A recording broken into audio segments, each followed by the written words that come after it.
네. 이번 여름, 지난 여름은 참으로 더웠습니다. 경산이 전국적으로 매스컴을 타고 제가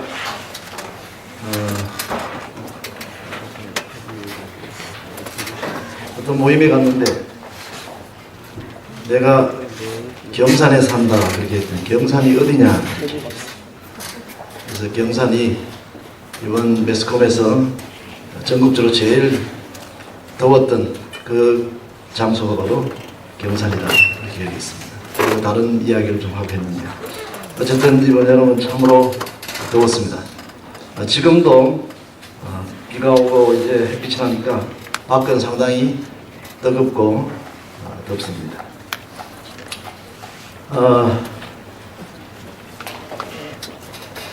아침 저녁 쌀쌀하죠? 네. 그런 무더운 여름도 지나고 이제는 어느덧 우리 곁에 가을이 성큼 다가온 것 같습니다. 우리 가을에 문턱에 들어서면 이렇게 이야기를 합니다. 가을은 어떤 계절이라고 얘기합니까? 맨 먼저 청고마비의 계절이다 이렇게 이야기합니다. 청고마비의 계절, 하늘이 높고 말이 살찌는 계절, 또 독서의 계절, 또 수학의 계절, 추수의 계절, 결실의 계절, 사색의 계절, 이렇게 등등 많이 이야기를 합니다. 이제 여러분들도 이 청고마비의 계절, 독서의 계절에 책을 많이 읽으시고 여러분의 인생에서 아주 좋은 열매를 거두는 그런 계절이 되기를 바랍니다. 특별히 오늘 설교 시간을 위해서 특별한 찬미를 불러주신 우리 두 사모님께 진심으로 감사를 드립니다. 갈릴리 참 그 이름 귀하다. 제가 참 좋아하는 노래 중에 하나인데 오늘 이렇게 또 특장을 통해서 하나님께 영광을 돌리셔서 진심으로 감사를 드립니다. 오늘은 여기 지금 그 제목이 뭘로 되어 있죠? 들을 올려주는 사랑. 들어서 올려주는 사랑이다. 요한복음 15장 1절 2절을 우리 사야신 장로님이 읽으셨습니다. 내가 참 포도나무요 내 아버지는 그 농부라. 물은 내게 있어 과실을 맺지 아니하는 가지는 아버지께서 이를 제해 버리시고 무릇 과실을 맺는 가지는 더 과실을 맺게 하려 하여 이를 깨끗게 하시느니라.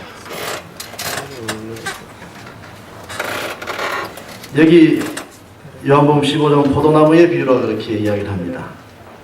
포도나무 비유 가운데서 하나님께서는 농부라 이렇게 이야기하고 그리스도는 포도나무라 이렇게 이야기를 합니다. 그리고 우리는 그 포도나무에 붙어있는 가지라. 그런데 우리의 그 가지인 우리의 모습은 어떠하냐? 열매를, 과실을 잘 맺지 못하는 형편에 있다 이렇게 이야기를 합니다. 오늘 본문 중에서 두 가지 낱말을 좀 주목해 보겠습니다. 첫 번째, 내게 있어라는 뜻입니다. 여기 보니까 무릇 내게 있어, 2절에 무릇 내게 있어서 과실을 맺지 아니하는, 내게 있다라는 표현은 과실을 맺지 아니하는 가지를 일컬어서 예수님께서는 내게 있다 그렇게 이야기했어요. 즉 포도나무에 붙어있는 가지, 속해 있는 가지를 이야기합니다. 다시 말해서 그리스도 안에 있는 그리스도인들을 말하는 것입니다. 그래서 즉 다시 말하면 우리는 하나님의 소유, 예수 그리스도의 소유라는 것입니다. 이것이 하나님의 자비로운 은혜인 것입니다. 누가복음 15장 6절에 보면 이런 양의 비유가 나옵니다. 우리에서 벗어난 이런 양을 나의 이런 양이다. 그렇게 표현을 하고 있습니다. 길을 잃고 고생하면서 또 방황할지라도 예수 그리스도께 속한 양이라는 말입니다. 나의 이런 양. 또한 시편 100편 3절에 보면 우리는 그의 것이니 그의 백성이요 그의 기르시는 양이라 그렇게 말씀하고 있습니다. 오늘 여러분이 생각하기에 내가 문제를 많이 안고 있다고 생각하는 학생들, 또 인간적으로 보기에는 전혀 변화의 모습을 기대하기 힘들다고 생각하는 우리 학생들은, 그런 여러분들도 하나님께서 돌보시고 여러분들이 예수님께 속해 있다는 사실을 꼭 잊지 말게 되기를 바랍니다. 비록 과실 열매를 맺지 못하지만 예수님께 속해 있다는 것은 은혜요, 복음인 것입니다. 여기서 과실은 어떤 것이냐 하면 영적 상태, 하늘의 품성을 의미하는 것입니다. 우리는 이 비유에서 적나라한 우리의 모습을 보게 됩니다. 우리는 열매 맺지 않는 가지라는 사실입니다. 잎만 무성한 가지, 그러나 실상은 열매가 하나도 없는 그런 흙뿐인 것을 이야기하고 있습니다.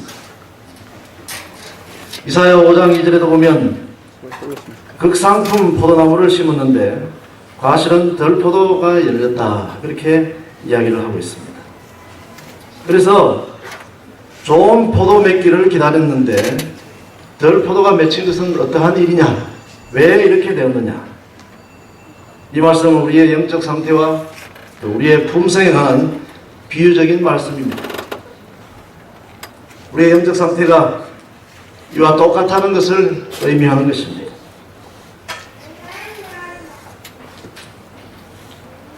이 과실을 맺지 못한 영적 상태를 계시록 3장 17절에 이렇게 이야기합니다. 내가 말하기를 나는 부자라 부여에 부족한 것이 없다 하나 내 공고한 것과 가련한 것과 가난한 것과 눈먼 것과 벌거벗은 것을 알지 못하는도다. 마지막 시대를 살아가는 성경에서 말하는 라오디게아 교회의 모습입니다. 오늘날 우리들도 마지막 시대를 살아간다, 그렇게 이야기를 합니다. 우리는 부여해서 아무것도 부족함이 없는 그런 사람들이라고 자처하고 자칭합니다. 그러나 우리의 속모습은 변하지 못한 것을 여기서 이야기합니다. 공고하고 가련하고 가난하고 눈멀고 벌거벗은 모습으로 우리를 묘사하고 있습니다. 우리는 어쩌면 영적인 삶에서 과실을 맺지 못한 실패한 가지인지도 모릅니다. 또 어쩌면 우리는 과실을 맺지 못한 가지임에도 불구하고 그 사실조차 모르는 불쌍한 가지인지도 모르겠습니다.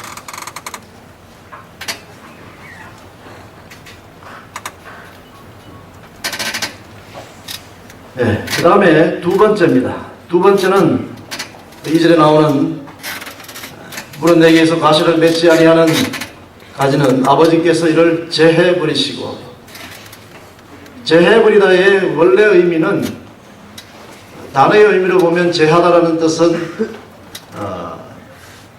깨끗하게 하다라는 의미입니다.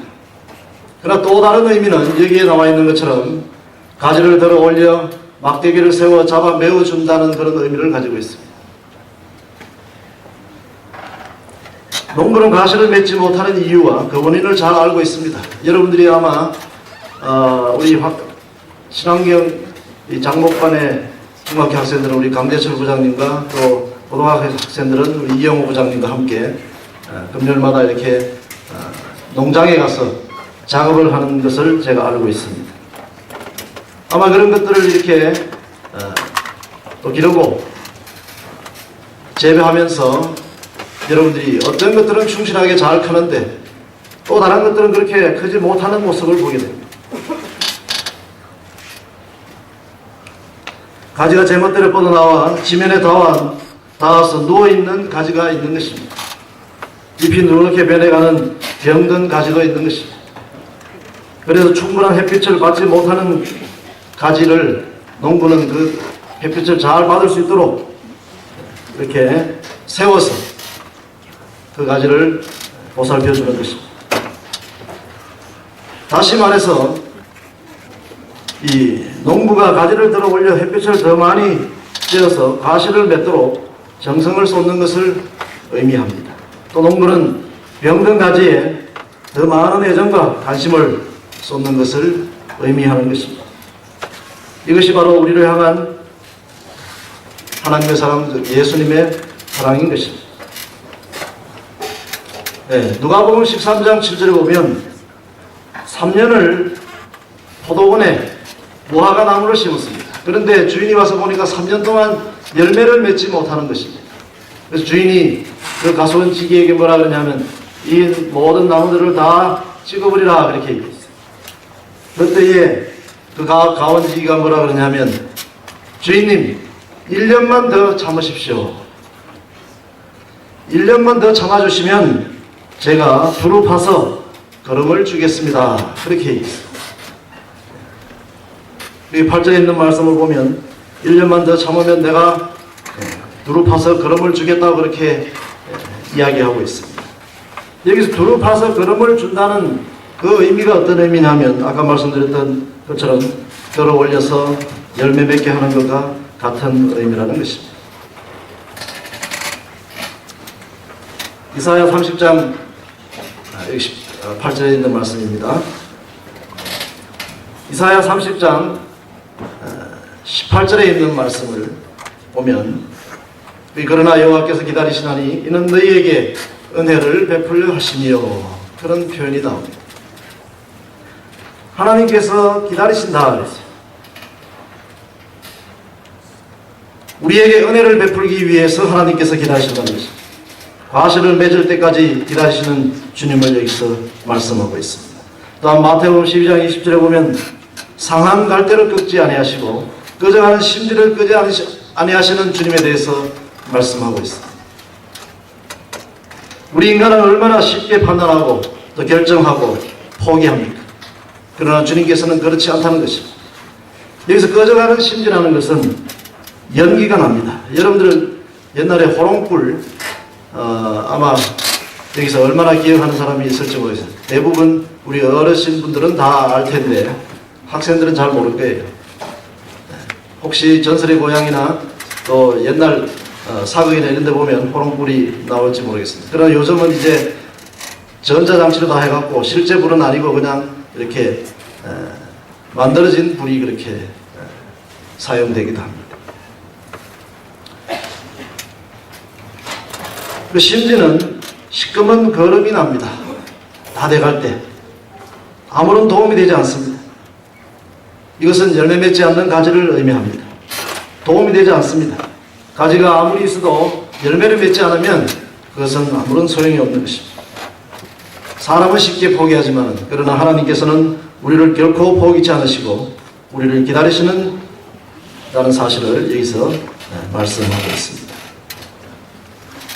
계시록 3장 20절에 있는 말씀 보면 볼지어다 내가 문 밖에 서서 두드리노니 누구든지 내 음성을 듣고 문을 열면 내가 그에게로 들어가 그와 더불어 먹고 그는 나와 더불어 먹으리라 이렇게 말씀합니다.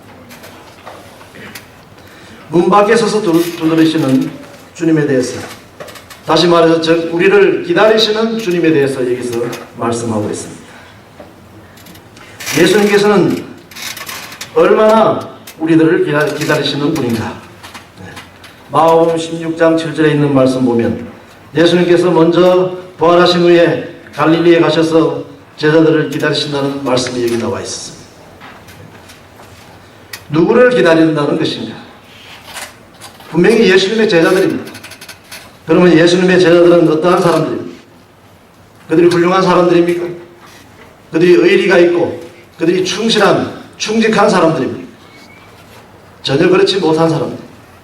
예수님을 버리고 도망간 불충한 제자들입니다. 예수님을 면전에 두고 3번씩이나 모른다고 아니 저주까지 하면서 부인한 베드로도 거기에 속해 있었습니다. 다시 말해서 영적으로 성장치 못한 상태에 있는 열매 맺지 못한 제자들을 여기서 의미하고 있습니다. 즉 그러한 제자들을 예수님께서는 갈릴리에 먼저 가셔서 기다리신다고 이렇게 말씀하고 있습니다. 비록 그들이 열매 맺지 못한 자들이지만은 주님께서는 그들을 결코 포기하시지 않으신 것입니다. 비록 그들이 연약하고 믿음이 약하여 실수했지만은 주님 보시기엔 더없이 귀하고 아름다운 존재라는 사실을 여기서 이야기하고 있습니다. 갈릴리는 어떠한 곳인가? 갈릴리는 예수님과 제자들 사이에 추억이 서려 있는 장소입니다. 그들의 고향입니다. 예수님을 만났던 그곳이 바로 갈릴리입니다. 그곳에서 예수님께서는 다시 한번 제자들을 기다리면서 만나기를 기대하고 계신다. 그렇게 말씀하고 있습니다. 포도나무에 붙어 있으면서도 가시를 맺지 못한 가지는 바로 예수님의 제자들이었고 오늘 이 시간에 우리 모두를 말하는 것인지도 모르겠습니다. 그런데 더 감사한 사실은 이러한 사실입니다. 가지를 들어 올리는데 한 번이 아닌 계속해서 여러 번 그 일을 반복한다는 사실을 우리가 주목해야 됩니다. 들어 올린다라는 말은 여기서 동사로 사용됐습니다. 그러나 그것이 일회성으로 끝나는 한 번의 동작이 아닌 계속해서 반복한다는 행위를 여기서 의미하고 있습니다.